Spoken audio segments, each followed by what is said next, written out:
Hey everyone, this is Tappers here once again, and welcome back to the Super Fighting Robot Kirby Challenge. We are now heading off to Stage 2 of... yeah, that's very redundant. Of Proto Man's base, or rather, Wily's base, because, well, he took this place over.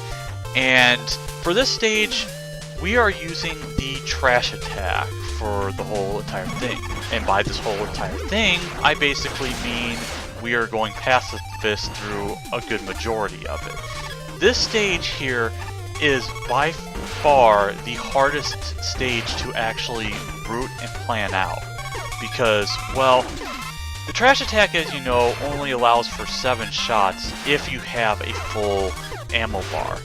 And, well, since we haven't even gotten to the boss yet, we don't know exactly what is in store for us. But I kind of already know, but you don't exactly. There's not many new enemies in this stage, except for that Hov R. You get it? It's because it's hovering and it's shooting in a V formation. I'm not funny, as you know. But the main gimmick of this stage is this crosshair, which is called Crosshair because this is totally getting all Donkey Kong Country 3 in us.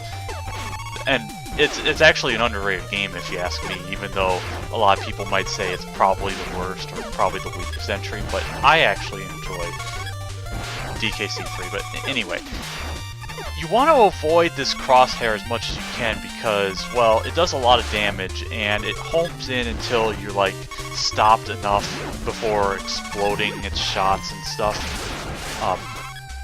But now the last time we used the trash attack was during Wizard Man stage, and we didn't actually get to use it during that stage. Here we can actually use the trash attack a fair amount because there's actually some areas where there's a bunch of ammo drops. And also we get to speed through it because if you're lucky, you might actually explode the entire enemy field like I just did on that screen. It's a little tough to aim depending on like the direction it goes and how it circles, but if you can do it just right, it'll pull off some fancy tricks. But here I'm kind of forced to actually take a hit from the octopus battery. I will not call it a Susie because I really hate that word. But you'll also avoid like number of hits if you do it just right. In this case, I had to take 2 hits, and maintaining your health is very important. Also, this jump, or this little shortcut here, is really tough, and a lot of times I spend like a minute trying to get through because I don't want to take a hit from that Metar because, well, I need to get through this area. And during a lot of my recorded runs, I have been failing at it like you wouldn't believe. That hit right there I didn't want to take, but gotta go with what you can. But all that really matters is that I'm able to get the health pickup right after and then try to navigate through because the boss by the end of the stage is actually a pretty tough one because there's so much going on. I do love the fact that there's mini pickup, energy, weapon pickups, because, well, it's hard to survive when you've got like these batons all of a sudden floating around this maze. And this one here, this part here, I could have honestly done better because I ended up taking like probably 1 extra hit than I wanted to take. But fortunately, hey, generous health and stuff. That there was a totally planned damage boost.